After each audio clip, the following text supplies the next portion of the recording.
Assalamualaikum warahmatullahi wabarakatuh. Perkenalkan kami dari kelompok 5 yang beranggotakan yang pertama Melsan Cahyani, yang kedua Gustia Westi, yang ketiga Monika Cahyani, dan selanjutnya Aulia Asyifa. Nah, untuk materi kali ini kami akan menjelaskan tentang profitabilitas. Di sini yang pertama akan dijelaskan langsung oleh rekan saya Monika Cahyani. Kepada Monika dipersilahkan.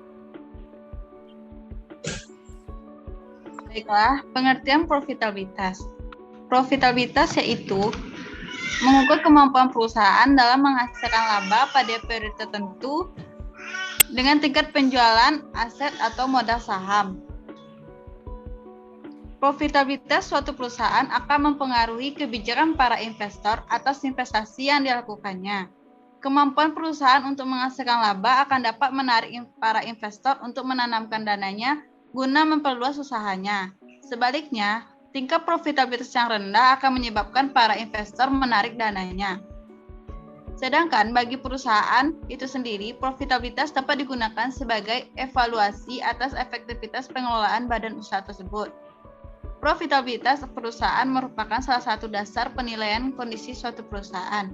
Untuk itu dibutuhkan suatu alat analisis untuk bisa menilainya. Dengan demikian, setiap badan usaha akan selalu berusaha meningkatkan profitabilitasnya karena semakin tinggi tingkat profitabilitas suatu perusahaan, maka kelangsungan hidup perusahaan tersebut akan lebih terjamin. Berikutnya yaitu rasio profitabilitas. Sesuai dengan tujuan yang hendak dicapai, terdapat beberapa jenis rasio profitabilitas yang dapat digunakan. Masing-masing jenis rasio profitabilitas digunakan untuk menilai serta mengukur posisi keuangan perusahaan dalam suatu periode tertentu atau untuk beberapa periode. Penggunaan seluruh atau sebagian rasio profitabilitas tergantung dari kebijakan manajemen.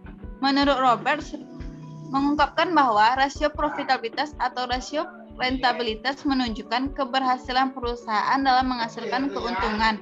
Rasio ini dapat dibagi atas 6 jenis.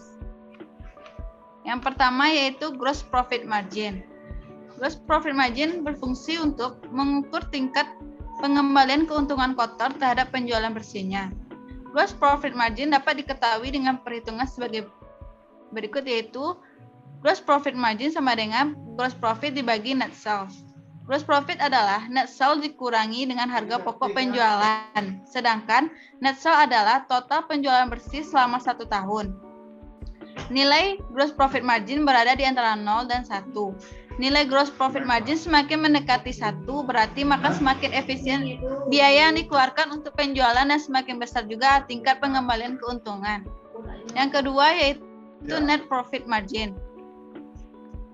Net profit margin berfungsi untuk mengukur tingkat kembalian keuntungan bersih terhadap penjualan bersihnya.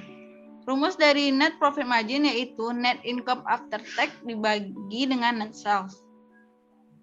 Nilai net profit margin ini juga berada di antara 0 dan 1. Nilai net profit margin semakin besar mendekati 1, maka berarti semakin efisien biaya yang dikeluarkan, dan juga berarti semakin besar tingkat kembalian keuntungan bersih. Baik, untuk penjelasan selanjutnya akan dijelaskan oleh rekan saya Aulia Asyifa. Kepada Aulia Asyifa dipersilahkan.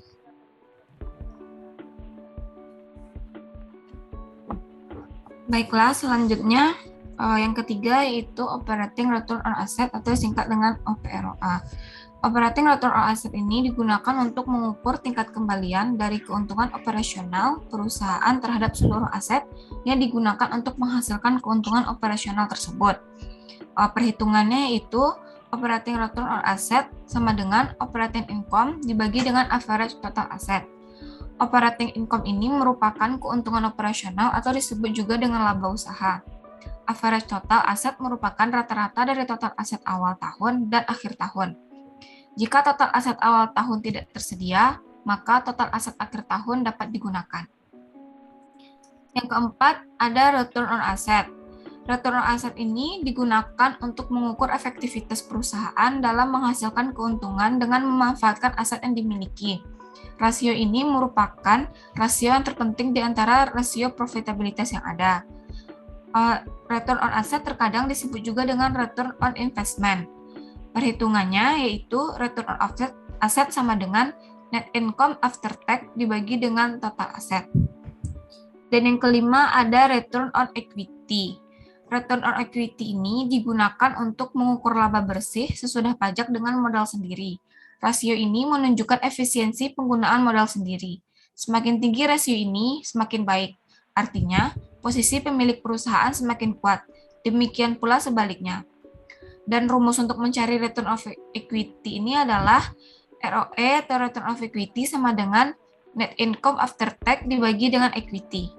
Menurut Harvard, return on equity menjadi pusat perhatian para pemegang saham atau stakeholders karena berkaitan dengan modal saham yang diinvestasikan untuk dikelola 10 pihak manajemen. Return on equity memiliki arti penting untuk menilai kinerja keuangan perusahaan dalam memenuhi harapan pemegang saham. Selanjutnya, fungsi dan tujuan. Jadi bagi pebisnis atau pelaku usaha, penggunaan rasio ini bertujuan untuk mengukur tingkat efektivitas manajemen dalam menjalankan suatu operasional dalam perusahaan. Pengukuran rasio ini dilakukan untuk memonitoring dan mengevaluasi tingkat perkembangan keuntungan suatu perusahaan dari waktu ke waktu. Ada beberapa fungsi penting dari rasio profitabilitas yang harus Anda ketahui. Yang pertama, mengetahui tingkat kemampuan dari suatu perusahaan dengan menghasilkan laba dalam satu periode tertentu. Yang kedua, membandingkan dan menilai posisi laba perusahaan pada tahun sebelumnya dengan tahun sekarang. Yang ketiga, mengetahui perkembangan laba dari waktu ke waktu. Yang keempat, mengukur berapa besar jumlah dari laba bersih yang dihasilkan dari dana yang sudah tertanam pada total aset dan total ekuitas. Yang kelima, mengetahui tingkat laba bersih dengan modal sendiri sesudah pajak. Yang keenam, mengetahui produktivitas dari seluruh dana perusahaan yang digunakan baik dalam modal pinjaman ataupun modal sendiri. Dan yang keenam, mengukur margin laba kotor atas penjualan bersih, mengukur margin laba operasional pada penjualan bersih, dan mengukur margin laba bersih pada penjualan bersih.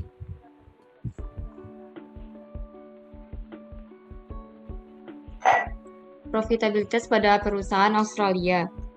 Australia sebagian besar kurang dalam efisiensi inovatif yang dapat mengakibatkan perusahaan memproduksi paten dengan kualitas lebih rendah, sehingga mengurangi kemampuan mereka untuk menghasilkan atau mempertahankan profitabilitas yang lebih tinggi. Inovasi dikaitkan dengan yang pertama, profitabilitas yang lebih tinggi dan lebih persisten menunjukkan bahwa perusahaan yang lebih besar, yang lebih inovatif, mampu mempertahankan keunggulan kompetitif. Yang kedua, pengembalian saham masa depan yang positif menunjukkan kesalahan penetapan harga inovasi dalam harga saham saat ini. Nah, inovasi memungkinkan perusahaan untuk menghasilkan profitabilitas yang unggul melalui pengenalan produk baru dan kemampuan untuk menetapkan harga premium. Namun, investasi ke dalam ide-ide inovatif mungkin gagal menghasilkan produk yang layak secara finansial karena kurangnya teknologi dan modal manusia, serta keusangan produk.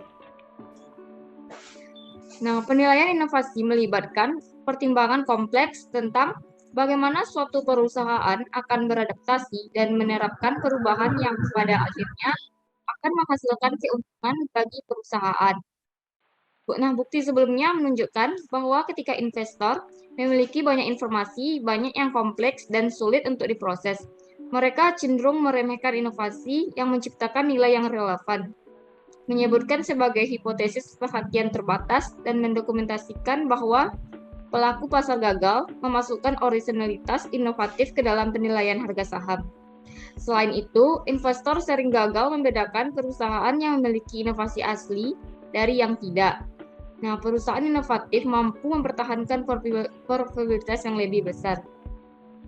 Nah, studi ini memberikan beberapa kontribusi, sementara berbagai entitas kepentingan publik berpendapat bahwa inovasi adalah bagian penting dari transformasi industri tradisional Australia untuk pertumbuhan jangka panjang. Untuk menjelaskan slide selanjutnya akan dijelaskan oleh rekan saya, Mausan Cahyani. Pada Mausan, dipersilahkan. Cara meningkatkan profitabilitas yang pertama, ketahui target pasar. Sebagai langkah awal dalam strategi bisnis adalah menentukan target pasarnya. Pasar ini memiliki konsumen yang potensial dan konsumen tersebutlah yang menjadi nyawa bagi keberlangsungan perusahaan atau usaha yang sedang dirintis. Dalam menentukan target pasar ini, Anda harus tahu segmentasi produk yang akan dijual untuk kalangan siapa saja. Yang kedua,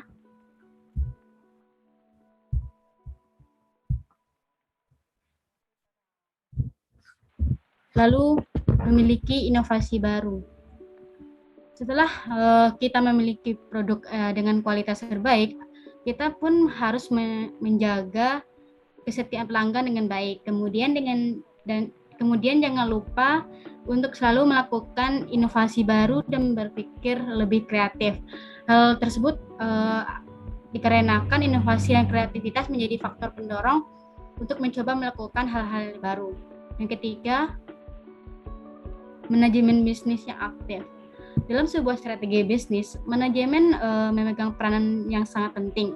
Tanpa adanya manajemen perusahaan atau bisnis yang efektif, kita akan kesulitan dalam menjalankan bisnis tersebut, terutama dalam menentukan strategi apa yang harus dilakukan dalam mencari ceruk pasar potensial di masyarakat. Yang keempat, memanfaatkan teknologi yang baik. Selain beberapa cara yang telah disebutkan, strategi bisnis yang juga wajib dikuasai di era revolusi industri 4.0 ini adalah penguasaan teknologi. Mengapa hal ini penting? Sebab jika kita tidak memanfaatkan teknologi yang baik, dikhawatirkan bisnis tersebut akan sulit berkembang dan bersaing di era yang serba digital ini. Penggunaan teknologi tersebut tidak hanya sekedar dari segi produksi saja, melainkan pada seluruh aspek bisnis yang kita jalankan, termasuk dalam pengelolaan keuangan bisnis dan pembuatan laporan keuangan otomatis. Yang kelima, selalu memperluas jaringan. Strategi bisnis tidak hanya untuk manajemen internal saja. Kita juga melakukan hal lainnya seperti memperluas jaringan dan relasi bisnis. Memperluas jaringan bisnis. Di sini kita juga tidak cuma dengan pelaku bisnis biasa. Di sisi lain juga dapat dilakukan dengan meningkatkan relasi pada konsumen kita. Terlebih lagi jika konsumen tersebut sangat loyal terhadap brand yang kita miliki. Dengan begitu kita dapat mengetahui apa saja yang diinginkan oleh konsumen. Lalu ketika kita memperluas jaringan dengan pelaku bisnis lainnya, kita akan banyak mendapatkan pengalaman dan berbagi tips maupun ilmu dalam berbisnis. Dan yang terakhir, melakukan promosi. Strategi selanjutnya yang bisa dilakukan agar bisnis meraih profit yang optimal adalah dengan gencar melakukan promosi. Promosi ini bisa dilakukan secara offline maupun online. Tetapi pertimbangan pula efektivitasnya. Misalnya, jika kita promosi melalui offline, itu tentu akan mengeluarkan biaya yang cukup tinggi. Sedangkan kalau kita melakukan promosi melalui online, misalnya saja menggunakan media sosial dalam memperkenalkan produk maupun brand yang kita punya kepada calon konsumen, hal yang diperhatikan ketika kita memilih promosi secara online adalah dengan menggunakan visualisasi bagus. Kemudian berikan informasi secara mendetail mengenai produk yang dijual. Terima kasih. Dikembalikan ke Gusti Awesti. Demikianlah hasil presentasi dari kelompok 5. Kalau semoga dapat ulang ya.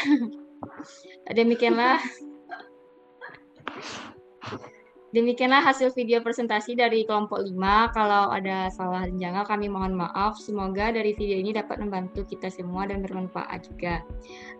Kami tutup dengan membaca terima kasih dan assalamualaikum warahmatullahi wabarakatuh.